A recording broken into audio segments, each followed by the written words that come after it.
graça e a paz do nosso Senhor Jesus Cristo esteja connosco mais uma vez esta manhã, como eu creio que está. E nós já tivemos a oportunidade de o adorar, de o exaltar, e conforme o próprio Jesus disse, onde estiverem 2 ou 3 reunidos em seu nome, Ele está no nosso meio. Eu vou convidar os irmãos a abrir as vossas Bíblias, por favor, em João, Evangelho, segundo João, capítulo 6, e é aqui neste capítulo, curiosamente é o mais longo do Evangelho de João, e é também, quanto a mim, o capítulo que faz uma mudança muito grande, talvez, melhor dito, até uma aceleração muito grande no ministério de Jesus neste mundo. Então, tudo aquilo que nós vamos ler e tudo aquilo que nós vamos ouvir hoje é fundamental para a nossa fé. João foi um homem, um apóstolo de Jesus Cristo, foi o último a morrer, o único que morreu, ao que parece, de causas naturais. Todos os outros foram martirizados. E João escreveu este seu Evangelho com um grande propósito. Era revelar-nos, mostrar-nos quem de facto é Jesus Cristo. Não é por acaso que João começa o seu Evangelho de uma forma, poderíamos dizer, um bocadinho abrupta. Quando ele diz, no princípio era o Verbo estava com Deus e o Verbo era Deus. É impossível ser mais enfático do que João foi ao iniciar o seu Evangelho. E o grande propósito que ele próprio diz, está no final, no capítulo 20, pelo qual ele mostrou e ensinou os sinais que Jesus operou, é para que a nossa fé cresça, creia no Filho de Deus, que é Jesus Cristo. O Evangelho de João é o mais teológico de todos os outros evangelhos. É aqui que nós vemos mais a pessoa de Jesus se identificar verdadeiramente, nas suas próprias palavras, quem Ele verdadeiramente é. Tem um propósito evangelístico, ou seja, para levar este Jesus a ser querido pelas pessoas que ainda não o recebem, que não o entendem. E é também um evangelho que tem uma vertente apologética, de exposição e de defesa dos fundamentos da fé cristã. E isto é muito importante nós entendermos. Então eu pedi aos irmãos para abrir as vossas Bíblias exatamente no capítulo 6, e o texto que nós vamos meditar hoje juntos é a partir do versículo 22 até ao versículo 40. Antes de começar a exposição, gostaria de fazer uma pequena oração. Querido Pai, no nome de Jesus, é com uma gratidão muito grande, Senhor, e uma alegria muito grande, que nós te louvamos pelo facto de podermos estar aqui hoje reunidos em plena liberdade, sem qualquer tipo de constrangimento, podermos estar comodamente instalados a ouvir a Tua palavra que nos santifica, Senhor, é a Tua palavra que nos fundamenta em Ti cada vez mais. E nós te louvamos e agradecemos por tão grandioso privilégio que Tu nos concedes. Que nesta manhã a Tua palavra, mais uma vez, não só nos venha lavar, não só nos venha purificar, mas venha também iluminar o nosso entendimento para a pessoa de Cristo, para a pessoa desse Jesus maravilhoso que deixou a sua glória para vir até nós, ser um homem como nós, ser o nosso substituto na cruz do Calvário, para que nós hoje tenhamos vida e vida com abundância. Pai, ilumina o entendimento de todos nós que aqui estamos e de todos aqueles que venham a ouvir esta mensagem, para que Cristo resplandeça nos seus corações. E Pai, hoje, um dia muito especial para a nossa nação. Também colocamos diante de Ti as eleições que estão a ocorrer. Tu és Deus soberano, Senhor, e nós acreditamos que a Tua vontade será feita. E é isso que nós pedimos, Senhor, para que nós tenhamos uma vida quieta e sossegada, para podermos continuar a ter liberdade plena para proclamar o Teu Evangelho enquanto é de dia, Senhor. Tudo para a honra e glória do Teu nome.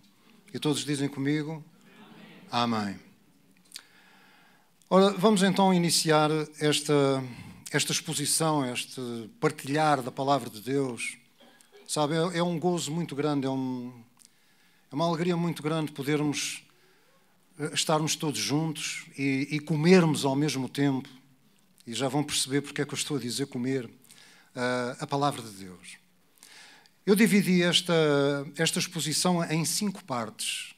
E dividi porquê? Porque há tanta coisa nesta passagem, tanta coisa, que é bom nós fazermos umas barreirinhas e depois meditarmos sobre aquela passagem, o que é que Jesus está a querer falar, o que é que Ele está a querer dizer, para que nós assim possamos nos alimentar bem desta palavra. Então, a primeira parte é do versículo 22 ao versículo 27. E diz o seguinte: no dia seguinte, a multidão que estava do outro lado do mar, vendo que não havia ali mais do que um barquinho, a não ser aquele no qual os seus discípulos haviam entrado, e que Jesus não entrara com os seus discípulos naquele barquinho, mas que os seus discípulos tinham ido sozinhos. Contudo, outros barquinhos tinham chegado de Tiberíades, perto do lugar onde comeram o pão, havendo o Senhor dado graças. Vendo, pois, a multidão, que Jesus não estava ali, nem os seus discípulos, entraram eles também nos barcos e foram a Cafarnaum em busca de Jesus. E achando-o no outro lado do mar, disseram-lhe: Rabi, quando chegaste aqui? E Jesus respondendo-lhes disse, presta atenção ao que Jesus lhes responde: na verdade vos digo que me buscais não pelos sinais que vistes, mas porque comeste do pão e saciastes. Trabalhai não pela comida que perece, mas pela comida que permanece para a vida eterna, a qual o Filho do Homem vos dará, porque a este o Pai, Deus, o selou. Vamos então deter-nos um bocadinho neste pequeno excerto. Primeiro, qual é o contexto desta passagem? No dia seguinte, é como começa aqui no versículo 22. No dia seguinte, a quê? O que é que aconteceu no dia anterior? Tinha acontecido o milagre da multiplicação de pães e peixes, o primeiro que Jesus realizou. Na verdade, foram 2 que ele realizou, mas este fala do primeiro milagre que Jesus tinha feito, da multiplicação de 5 pães e 2 peixes, no qual toda a multidão, que só de homens eram 5.000, fora as famílias, alimentou toda aquela multidão e, no final, para que nada se perdesse, Jesus ordenou aos seus discípulos que recolhessem os pedaços para que nada fosse desperdiçado. E logo aqui nos mostra uma coisa muito importante. Deus não é a favor do desperdício. Deus nada desperdiça, absolutamente nada. Até os nossos defeitos. Ele não desperdiça. Porque Ele os converte, Ele recicla os nossos defeitos. Ele é o grande reciclador. E então, estas pessoas que viram aquele milagre tremendo que Jesus tinha operado, ficaram deslumbradas com Jesus. E ficaram tão deslumbradas com Jesus que no final, quando Jesus despediu a multidão e disse aos discípulos para passarem para o outro lado do mar, eles diziam: realmente este é o profeta que devia vir ao mundo. E estavam eles a lembrar-se, nós não nos podemos esquecer, que aquela multidão era judaica, eram judeus, eles conheciam a Bíblia judaica, eles conheciam o Antigo Testamento. E Moisés, em Deuteronômio, tinha dito que haveria de vir um profeta maior do que ele e a esse todos deviam ouvi-lo. Então eles reconheceram, através daquele milagre, que de facto Jesus era esse profeta. E mais, eles queriam agarrar nele e fazê-lo rei. Porque eles estavam à espera do Messias. Não era o Messias como eles queriam, mas eles estavam a aguardar o Messias. Então eles queriam fazer de Jesus o rei porque de facto viam nele o profeta que Moisés tinha falado na antiguidade. E Jesus, se nós continuarmos a ler esta história, e eu encorajo a todos a ler tudo em casa, Jesus, ele vai para o outro lado do mar, ter com os seus discípulos e se dá o 5º milagre de Jesus, que é andar sobre as águas. E nós não nos vamos deter agora sobre isso. Eu só estou a falar nisto porque isto é o antecedente imediato àquilo que nós vamos ler agora aqui. Então nós vemos que no dia seguinte aquela multidão que tinha sido saciada, porque era uma multidão esfomeada, reparem que não era uma multidão que tinha as necessidades supridas como nós temos hoje. Havia fome, havia muita pobreza na Judeia, e na Galileia, porque este milagre é na Galileia. Mas eles, como tinham ficado saciados, eles vão à procura de Jesus ao outro lado. Eles não olharam a dificuldades. Eles queriam era ser saciados. E quando chegaram ao outro lado, olharam para Jesus e disseram, Rabi, que significa mestre. Então, agora tu estás aqui, quando é que tu chegaste? E Jesus, de uma forma que nós poderíamos considerar um bocadinho indelicada, não lhe diz, olha, muito obrigado por vocês estarem aqui, são muito bem-vindos. Não, Jesus lança-lhes em rosto a verdade do que se passava. Não, vocês não vieram em busca de mim. Nós vieram foi em busca do pão que vos saciou. Ou seja, Jesus começa por repreender esta multidão, por repreender o povo, porque eles, na verdade, eles não vinham atrás de Jesus. Eles vinham atrás daquele que lhes tinha dado o pão. Se fosse outra pessoa qualquer, eles também iam atrás dele. Eles não iam atrás de Jesus, eles iam atrás da pessoa que lhes saciou a fome. E então eles pensavam que dali para a frente, desde que Jesus estivesse presente, nunca mais eles iam ter necessidades físicas e materiais. Meus irmãos, isto parece uma história e parece uma reação da multidão daquele tempo, mas infelizmente é a reação da multidão hoje. Hoje as pessoas não buscam Deus. Hoje as pessoas buscam a satisfação das suas necessidades. E qualquer que vier e lhes prometa, embora não o possa fazer, mas lhes prometa a satisfação das suas necessidades, essa pessoa é bem recebida. E por isso Jesus a seguir dá uma advertência a esta multidão. Diz-lhes o seguinte, trabalhai não pela comida que perece, ou seja, pela comida que se estraga, mas pela comida que permanece para a vida eterna, a qual o Filho do Homem vos dará, porque é este o Pai, Deus o selou. Irmãos, há aqui algumas coisas que eu quero precisar convosco. Este versículo 27, aliás, no versículo 26 ainda, quando Jesus diz, não pelos sinais que vistes, o apóstolo João, se os irmãos lerem o Evangelho de ponta a ponta, quando há um milagre de Jesus, normalmente ele não usa a palavra milagre. Normalmente João usa a palavra sinal. Sinais. E porquê? Porque a preocupação de João, o objetivo de João, não é chamar a atenção para o poder de Deus, embora também seja, mas é chamar a atenção para o autor desse poder. Quem é que tem esse poder?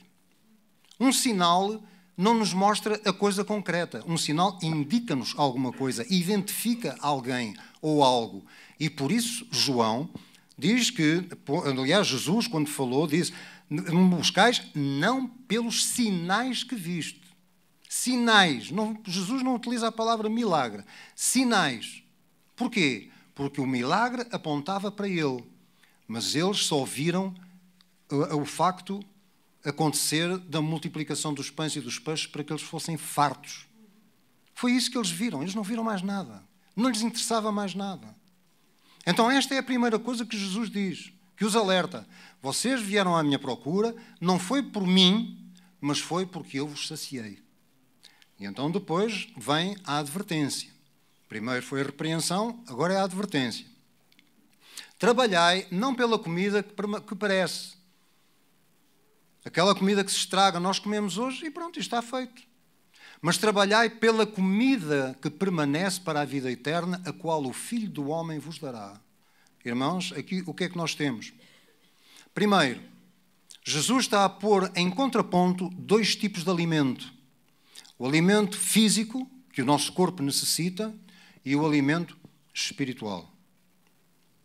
Por isso, quando o diabo o tentou no deserto, Jesus disse, nem só de pão viverá o homem, mas de toda a palavra que procede da boca de Deus.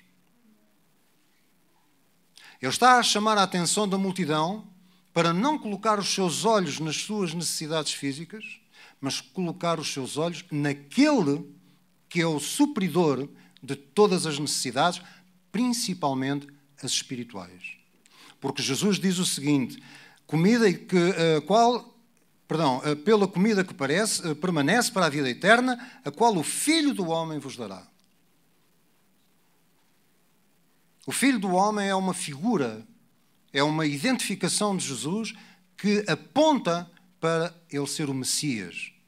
E eles entenderam isso. Eles entenderam isso. E diz a seguir, porque é este o Pai, Deus o selou. O que é que significa isto? Que o Pai selou a Jesus Cristo, que o Pai selou o Filho do Homem, Jesus Cristo? Significa que Deus autenticou a pessoa de Jesus, validou a pessoa de Jesus, deu-lhe autoridade à pessoa de Jesus. E nós que conhecemos os Evangelhos, vemos que Deus fez isto pelo menos por 2 vezes. Primeiro no batismo, quando Jesus foi batizado, uma voz do céu veio e diz, este é o meu Filho amado em quem me comprazo. E depois no Monte da Transfiguração, quando ele se transfigurou diante de Pedro, Tiago e João, quando disse, este é o meu Filho amado em quem me comprazo, a ele ouvi. A ele ouvi. Vamos passar agora à segunda parte, a partir do versículo 28 até ao versículo 29. São só estes 2 versículos agora. Disseram-lhe, pois, ou seja, a multidão respondeu a Jesus, que faremos para executarmos as obras de Deus? E Jesus respondeu e disse-lhes, a obra de Deus é esta, que creiais naquele que ele enviou. O que é que está aqui retratado nestes 2 versículos? Está aqui retratado algo que é tremendamente importante que as pessoas entendam. Não é o trabalho da pessoa, não são as obras da pessoa que lhes vai dar salvação. Sabe, muita gente hoje, eu falo agora muito em especial para um tipo de pessoas, são aquelas pessoas que são religiosas. E eu estou a falar, não estou a falar em termos pejorativos, estou a falar em termos normais, corretos. Pessoas que são religiosas e que estão profundamente enganadas. Uma pessoa religiosa, ela pensa assim, eu tenho que fazer boas obras para merecer a minha vida eterna, para merecer a minha salvação, para merecer um dia eu estar no céu. Eu tenho que fazer boas obras. Ou seja, uma pessoa religiosa, ela entende que a salvação, o ir para o céu, como normalmente as pessoas falam, o ir para o céu é um prémio que elas têm no final de uma vida em que elas foram boas pessoas, em que foram caridosas, ajudaram o próximo, e tudo isso é bom, tudo isso é maravilhoso. Mas aquilo que Jesus aqui está a dizer a estas pessoas, e diz-nos a nós todos hoje, é que a vida eterna não vem pelas boas obras. A multidão perguntou, o que é que nós devemos fazer, o que faremos para executarmos as obras de Deus? E Jesus lhe responde de forma clara, a obra de Deus é esta. A obra de Deus é esta, que creiais naquele que Ele enviou. Crer é um ato de fé. E não é um crer qualquer, é um crer convicto. Aliás, a palavra grega que está aqui traduzida como crer, que é uma palavra-chave em João. João usa muito a palavra crer e os derivados de crer, são pelo menos cerca de 100 vezes no Evangelho de João. É uma palavra que significa ser convencido, estar perfeitamente convicto de que aquela é a verdade. É este crer que Deus nos fala. É esta fé que salva. Não é uma fé intelectual. E nós já vamos ver adiante. Hoje muita gente não nega a existência de Jesus. Não nega que Jesus existiu. Seria loucura. Está comprovado historicamente que Jesus foi uma pessoa real. Mas eles não viram ainda quem é Jesus. Nós vamos ver isso mais adiante, portanto vamos passar à frente. Mas aqui nestas 2 passagens o que nós vemos é o contraste entre obras e fé. Ninguém poderá ser salvo por obras. Por melhores obras que ela tenha, não vai adquirir salvação por mérito. A Bíblia é bem clara em relação a isso. Toda ela, desde Gênesis a Apocalipse, salvação é pela fé. Pela fé. É crer em Cristo como o único Salvador. E Jesus então segue adiante e vamos para a terceira parte, entre os versículos 30 e 34, 30 e 33. Disseram-lhe, pois, e agora preste bem atenção àquilo que nós vamos ler. Disseram-lhe, pois, que sinal, pois, fazes tu para que o vejamos e creiamos em ti? Que operas tu? Lembre-se, no dia anterior, Jesus tinha multiplicado 5 pães, 2 peixes, tinha alimentado 5.000 homens, mais as famílias, e eles agora vêm dizer assim, que sinal fazes tu? E depois ainda vão mais longe. Porque no versículo 31 diz o seguinte, nossos pais comeram o maná no deserto, como está escrito, deu-lhes a comer o pão do céu. Ou seja, aquela multidão era ingrata. E agora, no fundo, estava a depreciar a pessoa de Jesus. Quer dizer, Jesus alimenta-os no dia anterior. Eles vêm atrás dele porque foram alimentados no dia anterior. E agora perguntam a Jesus a dizer, mas afinal que sinal é que fazes tu para que nós possamos acreditar em ti? Não, porque lá no deserto, durante os 40 anos, Deus enviou através de Moisés o pão do céu para que o povo fosse alimentado. 40 anos, não foi uma tarde só.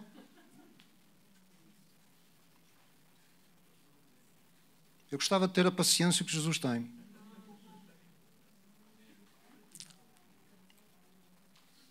Porque Jesus podia logo ter sido embora, fiquem-se para aí e acabou. Mas não, ele continuou a explicar-lhes, com muita paciência. E diz assim no versículo 32. Disse-lhes, pois, Jesus, na verdade vos digo, atenção que quando Jesus diz na verdade, o assunto é sério. Moisés não vos deu o pão do céu, mas meu Pai vos dá o verdadeiro pão do céu. Ou seja, durante aquele tempo que eles peregrinaram no deserto, e pode ver essa história em Êxodo 16, o povo de Deus murmurou contra Deus. E infelizmente continuou, e vamos ver isso mais à frente. E reclamou por comida. E então Deus, na sua grande misericórdia e paciência, enviou-lhes o maná. E o maná era aquele alimento que todos os dias descia do céu, eles levantavam-se de manhã, iam recolher, só para aquele dia, porque se recolhessem a mais aquilo estragava-se, e eles até por curiosidade foram desobedientes, e depois viram que de facto era verdade que no dia seguinte aquilo estava tudo podre, não obedeciam a Deus, mas Deus durante 40 anos, com fidelidade, ele alimentou o seu povo no deserto até à terra prometida. O maná só deixou de cair quando eles fizeram as primeiras colheitas na terra prometida. Deus é fiel. Deus cuida do seu povo. Mesmo quando nós somos rebeldes, mesmo quando nós somos obstinados, somos teimosos, a misericórdia de Deus nunca nos abandona. Por isso Davi disse no Salmo 23, a tua bondade e misericórdia me seguirão todos os dias da minha vida. Se não fosse por causa da multidão das suas misericórdias, nós éramos consumidos.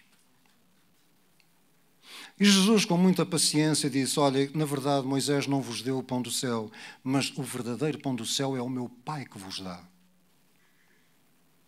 Jesus estava aqui a fazer um contraste, mais uma vez, entre o alimento físico e o alimento espiritual. Repare que ele diz a seguir no versículo 33, porque o pão de Deus é aquele que desce do céu e dá vida ao mundo. Primeiro, Jesus está a dizer o seguinte, o pão de Deus é aquele que desce do céu. Quem é que desceu do céu? O Verbo, o Filho de Deus, que encarnou, se fez homem. Ele é o pão de Deus que desceu do céu. E depois diz que dá a vida ao mundo. Esta palavra vida no grego é zoe. Zoe significa vida abundante. Não é uma vida só para ali ao limite, só para aquilo que é necessário. Não, uma vida abundante, uma vida farta, em todos os sentidos. O próprio Jesus, em João 10, diz: eu vim para que tenham vida e a tenham com abundância. E diz no seguinte, a seguir no versículo, no versículo 34, disseram-lhe, pois, Senhor, dá-nos sempre desse pão. Eu não quero perder aqui, dê-me só um minuto. Não, 33, ok. Então eu vou ficar aqui no 33, porque agora vou passar para o 34, é isso. Portanto, então Jesus, o que é que ele diz aqui? Que, na verdade, Moisés não lhes deu o verdadeiro pão do céu. Não significa que Moisés não lhes tenha dado pão. Claro que deu pão. Claro que deu alimento. Para a sua jornada física até à terra prometida. Mas, aquilo que o Pai agora dá através de Cristo, através de Jesus, o pão do céu que desceu do céu, desceu da glória, é aquele que dá vida ao mundo. Ao mundo não é só aos judeus, é ao mundo inteiro. Ou seja, Jesus aqui já está a falar no Evangelho para além fronteiras de Israel. E depois então no versículo 34, e agora vamos a esta terceira parte, a quarta parte, que é entre o versículo 34 e o 37, diz assim então aquela multidão: disseram-lhe, pois, Senhor, dá-nos sempre desse pão.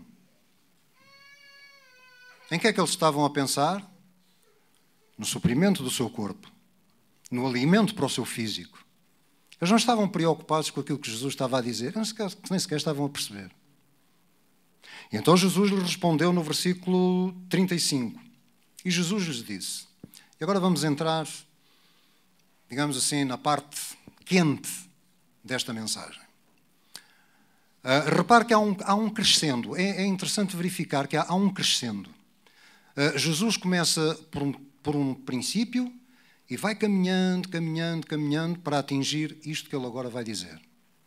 Versículo 35. E Jesus lhes disse, eu sou o pão da vida. Aquele que vem a mim não terá fome e quem crê em mim nunca terá sede. É uma afirmação de peso. Eu sou o pão da vida. Esta é a primeira de 7 declarações que Jesus faz e que estão registadas no Evangelho de João, dizendo, eu sou. E estas duas palavrinhas, eu sou, tinham um significado tremendo para os judeus. Porquê? Porque são exatamente as mesmas palavras que Deus, na sarça ardente, disse para se identificar diante de Moisés. Eu sou o que sou. Eu sou o que sou. E Jesus lhes diz, eu sou o pão da vida. E ao longo de mais 6 declarações, Jesus vai por aí fora, eu sou a luz do mundo, sou a porta das ovelhas, sou o pastor das ovelhas, e por aí fora. Não vamos deter hoje nisso. E este eu sou identificava Jesus não como um homem qualquer, mas como Deus. Jesus estava a revelar cada vez mais. Filho do homem era o Messias, agora ele vem até se referir a sua divindade. Eu sou o pão do céu. E depois diz o seguinte, eu sou o pão da vida. Aquele que vem a mim não terá fome, e quem crê em mim nunca terá sede. Mostra aqui 2 coisas. Primeiro, é necessário ir a Jesus. Preste bem atenção. Primeiro, é necessário ir a Jesus. E em segundo lugar, é necessário crer em Jesus, crer em quem Ele é. Eu estou a frisar isto porque eu já vos vou mostrar 2 coisas aqui tremendas na palavra de Deus, no mesmo Evangelho. É necessário que quem vá a Cristo saiba quem Ele é e não deprecie a sua pessoa, mas honre a sua pessoa. E hoje há muita gente que quer ir a Cristo, mas não o honra e por isso também não está a honrar o Pai. Porque Jesus disse, aquele que me honra, honra o Pai, aquele que me enviou. Mas aquele que não me honra, também não honra aquele que me enviou.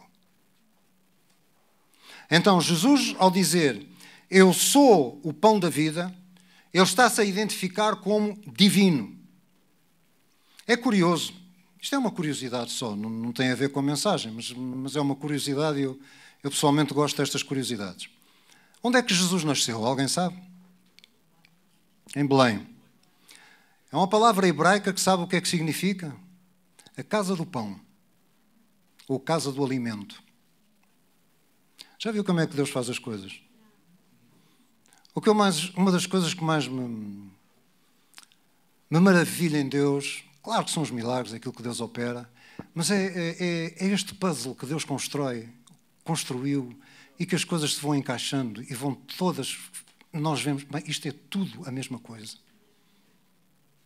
Belém é onde Jesus nasce e Belém é a casa do pão. E ele está a dizer aqui, eu sou o pão da vida. Eu é que sou o alimento verdadeiro. Vocês precisam do alimento para o vosso corpo, mas há um alimento mais importante. E esse alimento sou eu. Eu, Cristo. E todo aquele que vem a mim e crer em mim, crer naquilo que eu digo, esse nunca terá fome e jamais terá sede.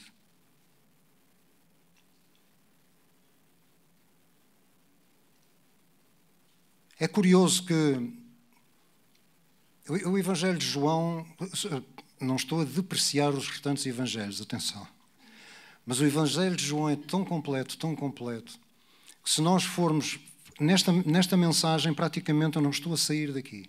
Se nós fôssemos 2 capítulos atrás, Jesus teve um encontro com uma mulher em Samaria, ao pé de uma fonte, lembram-se disso? E a mulher ia buscar água, Jesus pede-lhe para lhe dar água. E quando a mulher lhe vai dar a água, ele diz, olha, se tu me pedisses, eu dar-te água viva. E a mulher pede-lhe a água viva, onde é que ela está, se ele não tinha nada com que a tirasse do poço. E Jesus lhe disse que todo aquele que crê nele, fontes de água se jorrariam. Oh, meus irmãos, Jesus, ele é aquilo que de facto nos supre em todas as situações.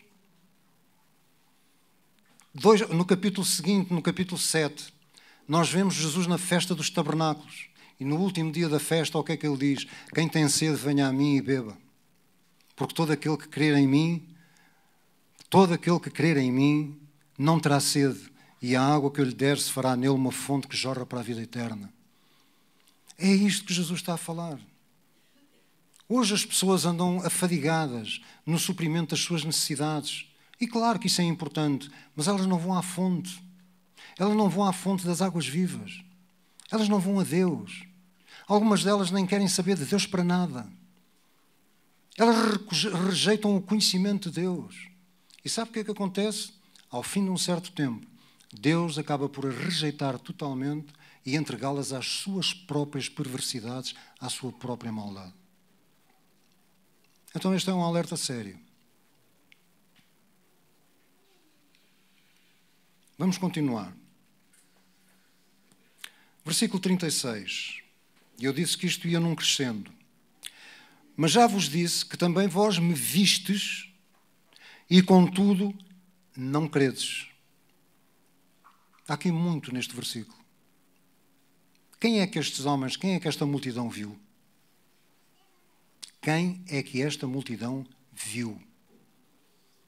Não nos dá espaço para conjecturas, porque o próprio João diz quem é que eles viram. Diz no versículo 41, se os irmãos quiserem fazer o favor de ir lá, diz assim, murmuravam, pois, dele os judeus, exatamente o mesmo que eles fizeram no deserto.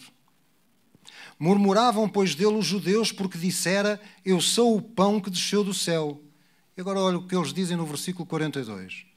Não é este Jesus, o filho de José, cujo pai e mãe nós conhecemos? Como, pois, diz ele, desci do céu?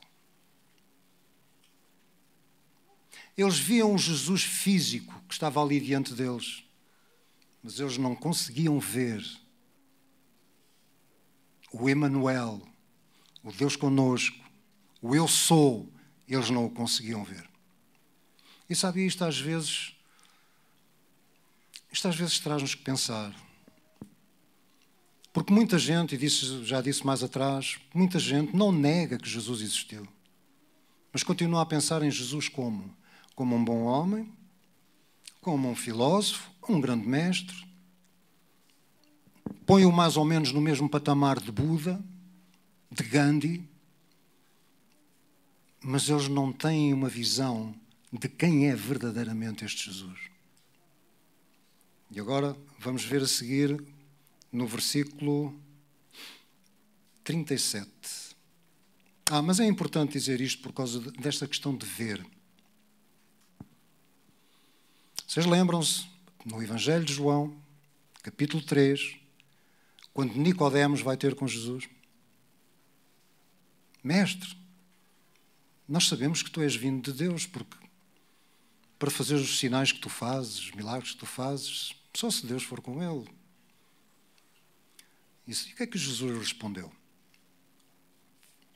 Disse-lhe o quê? Sim, realmente tens toda a razão, porque os milagres, se não for...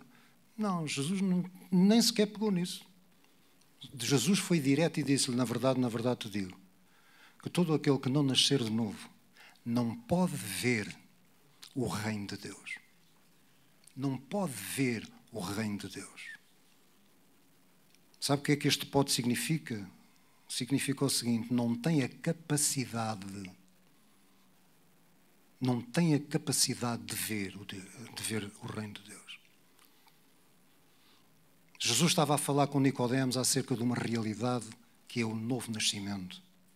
Se não houver uma transformação de mente, se não houver uma transformação de vontade, se não houver uma transformação da pessoa, ela nunca vai chegar a ver quem é Jesus Cristo. É necessário que nasça de novo, para então depois se arrepender, e é Deus que traz o arrependimento e traz a fé salvadora. E olha o que Jesus diz a seguir no versículo 37. Todo o que o Pai me dá, virá a mim, e o que vem a mim, de maneira nenhuma o lançarei fora.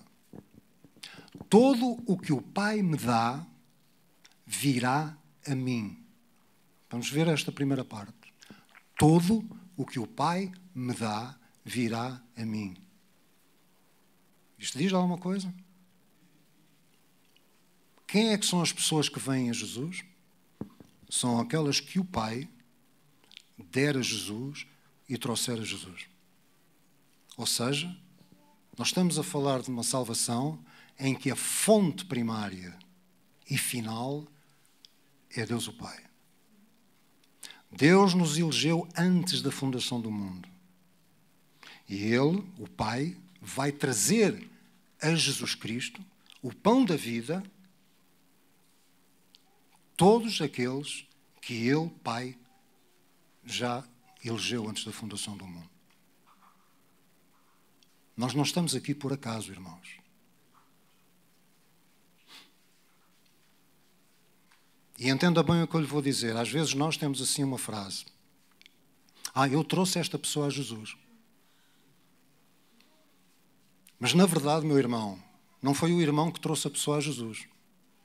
O irmão foi um meio, foi o veículo, foi o instrumento que Deus utilizou para trazer essa pessoa a Jesus. Porque Jesus está a dizer, todo o que o Pai me dá virá a mim, e o que vem a mim, de maneira nenhuma o lançarei fora. E veja que no versículo 44, Jesus diz a mesma coisa. Esta afirmação está contida em três passagens, só neste capítulo 6. No versículo 44 diz, ninguém pode vir a mim se o Pai que me enviou o não trouxer. E no versículo 65 diz, por isso eu vos disse que ninguém pode vir a mim se por meu Pai não lhe for concedido. Mexe um bocadinho connosco isto, não mexe?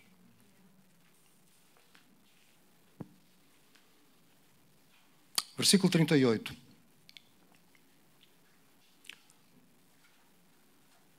Mas temos aqui uma promessa maravilhosa de Jesus, ainda no versículo 37.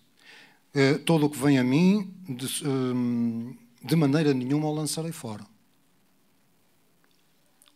Já viu a garantia que nós temos? E Jesus repete isto em João 10. Que nenhuma das suas ovelhas será arrebatada da sua mão, nem da mão do Pai. Nós temos uma dupla guarda. O Pai não permite que ninguém nos roube da sua mão e o Filho não permite que ninguém nos roube da sua mão. A nossa salvação é segura. Ninguém me arrebatará da minha mão. Meu irmão, não há nada, absolutamente nada, que faça, que deixe de fazer, que o possa separar do amor de Deus que está em Cristo Jesus. Não há ninguém, não há força alguma que o possa separar de Deus. Nada. Por isso este Evangelho é um Evangelho que puxa, perdoem-me esta expressão, mas puxa à fé dos crentes, para que eles creiam verdadeiramente neste Jesus, que é o Filho de Deus, o Verbo que se fez carne. E agora vamos concluir com a última parte, versículos 38 a 40.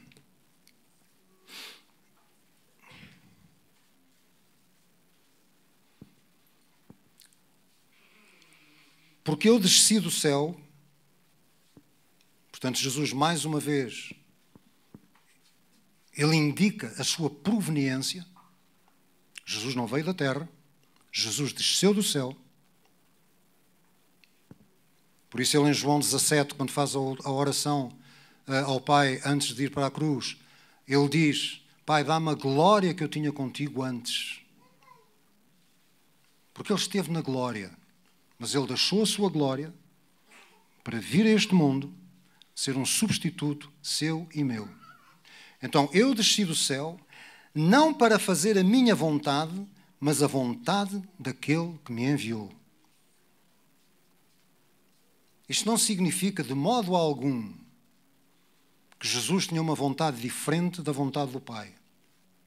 Irmãos, a obra da salvação é uma obra que engloba as três pessoas da Trindade. Deus é um, mas nessa unidade de Deus, que é um, três pessoas, Pai, Filho e Espírito Santo, têm o seu papel, o seu desempenho a realizar na obra da salvação. Portanto, isto quando Jesus diz que não veio para fazer a sua vontade, mas a vontade daquele que me enviou, não significa que a vontade de Jesus era diferente, não, de modo algum. Mas ele se submeteu completamente à vontade do Pai. É uma lição para nós, que nós também nos devemos submeter continuamente à vontade de Deus.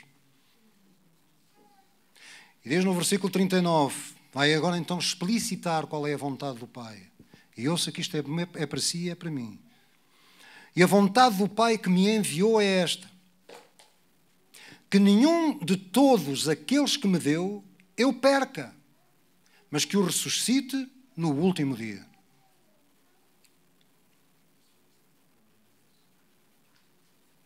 Quando nós estamos a falar de vontade, nós não estamos a falar de um mero desejo. Porque por vezes os desejos não se cumprem. Por vezes temos muita vontade disto ou daquilo, mas não acontece, não temos. Mas sabe que a vontade de Deus é determinativa. A vontade de Deus é aquilo que Ele quer que se faça.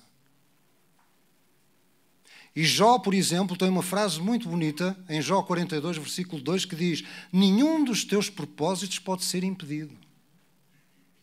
Isaías diz que, operando tu, Senhor, quem é que te impedirá?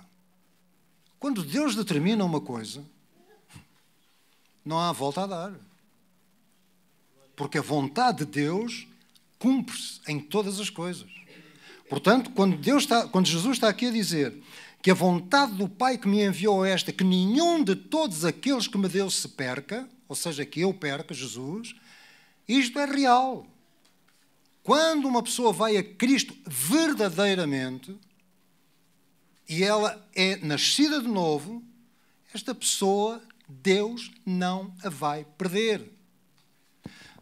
Novamente na oração de João 17, quando Jesus ora ao Pai pelos discípulos, ele diz: nenhum deles eu perdi, a não ser o filho da perdição, para que a Escritura se cumpra. Ele não perdeu nenhum. E hoje também não vai perder nenhum. Aqueles que são verdadeiramente ovelhas de Cristo, Ele as guarda com a sua mão poderosa. E tem a promessa da vida eterna, porque diz que o ressuscite no último dia. Jesus o ressuscitará no último dia. Qual é o último dia? Quando Jesus voltar. Será que nós ainda estamos à espera da vinda de Jesus? Ou será que nós vivemos a nossa vida do dia a dia como se Jesus nunca mais voltasse ou viesse não sei daqui a quantos milhares de anos? Uma chamada de atenção também para nós. Sabe, muitas vezes andamos ocupados com tantas coisas. O mundo nos cerca. Irmãos, o mundo nos cerca. Nós não podemos... Jesus falou isso. Nós não podemos sair do mundo. Nós vivemos no mundo. E o mundo à nossa volta nos cerca. Com tudo e mais alguma coisa para nos distrair da verdade. E por isso nós, por vezes, andamos tão ocupados com isto, com aquilo, com aquilo outro. Somos as Martas, por vezes, em vez de sermos a Maria, sem ofensa para a Marta. Mas nós somos como a Marta que Jesus falou. Que andava tão... Ela não andava a fazer mal nenhum, mas andava distraída em muitos serviços, em muita coisa. Eram coisas que eram necessárias, mas Maria não. Maria parou os serviços todos, sentou-se aos pés de Jesus e ouviu a sua palavra. Porquê? Porque a palavra de Jesus é o pão do céu, é o pão da vida, é aquilo que nos dá vida dentro de nós. E por vezes estamos tão aflitos, tão ansiosos por causa do que vamos comer, o que vamos beber. E Jesus disse aos discípulos: não andeis ansiosos porque haveis de comer, o que haveis de beber, o que haveis de vestir, mas buscai primeiro o reino de Deus e a sua justiça, e todas estas coisas vos serão acrescentadas. Mas qual é a vontade de Deus ainda? Portanto, a primeira é que nenhum de todos aqueles que Ele deu a Jesus se perca, é que Jesus o ressuscite no último dia. E finalmente no versículo 40, eu vou pedir ao louvor o favor de subir. No versículo 40, diz assim: porquanto a vontade daquele que me enviou é esta. E agora veja bem, ou melhor, entenda bem e ouça, que todo aquele que vê o Filho, todo aquele que vê o Filho,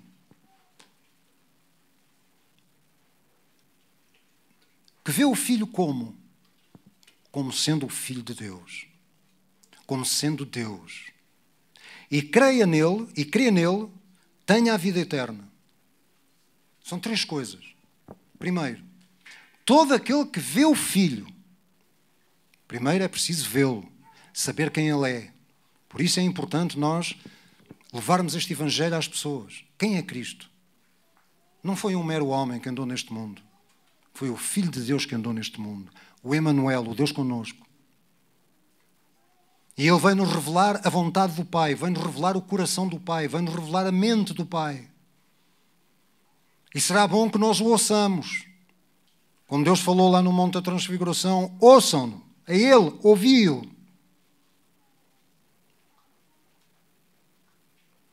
Não há salvação fora de Cristo. Mas não basta ver a Jesus Cristo. Não basta vir a Ele. É necessário crer. Crer. Acreditar de todo o coração, com todas as fibras do seu ser, da sua mente, que Ele é verdadeiramente o Filho de Deus e Ele é verdadeiramente o nosso Salvador. Com a boca se faz confissão para a salvação e com o coração se crê para a justiça. Romanos 10. E ainda mais, Jesus diz que para que tenha a vida eterna. O que é a vida eterna, irmãos? A vida eterna, claro que é uma vida abundante, é uma vida que nunca mais tem fim. Mas Jesus a identificou também a especificou na oração de João 17, no versículo 3. E a vida eterna é esta: que te conheçam a ti, o único Deus verdadeiro, e a Jesus Cristo, a quem enviaste. Esta é a vida eterna. Agora, para terminar, a nós que estamos salvos, a nós que somos crentes, a nós que acreditamos neste Jesus, nós temos a garantia dada por Deus. Na verdade, nós fomos selados também com o seu Espírito Santo.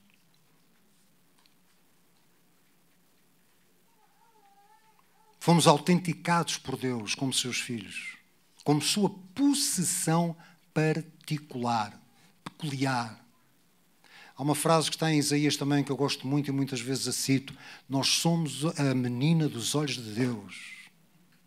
Os nossos nomes estão escritos na palma da mão de Deus. E nós, por vezes, vemos tão pequeninos, que somos, de facto, mas para Deus somos tão preciosos. Ao ponto de Ele ter enviado o seu Filho amado, que largou toda a glória que Ele tinha, fazer-se um homem e sofrer aquilo que Ele sofreu, por causa de si e de mim. Sejamos gratos a este Deus. E àqueles que me estejam a ouvir e que nunca tenham ouvido falar assim de Jesus, eu quero lhes dizer nesta manhã o seguinte: ponham os seus olhos verdadeiramente nele. E sabe, todo aquele que não for o Pai a levá-lo a Jesus, é impossível, de facto, ver a Jesus e acreditar nele. Mas se verdadeiramente, seja quem for que me esteja a ouvir neste momento, seja homem, seja senhora, não importa quem, no seu coração desejar verdadeiramente conhecer este Deus, ore fervorosamente a Ele. Busque-o. Busque-o. Porque se uma pessoa tiver de facto este interesse por Deus, pode ter a certeza que Deus já está a trabalhar no seu coração. Deus já está a trabalhar no seu coração. Só lhe falta aquilo que nós por vezes chamamos de um clique. E esse clique é ver Jesus conforme Ele é. Ele é o eu sou. Ele é o eu sou. É Deus. Vai Ele, creia nele, confie nele. E vai ver que as coisas vão mudar para melhor, como ainda há pouco cantávamos numa das músicas. Porque Ele é de facto um Deus bom. Ele é um Deus bom, cheio de misericórdia e de graça. Vamos então ficar de pé, por favor.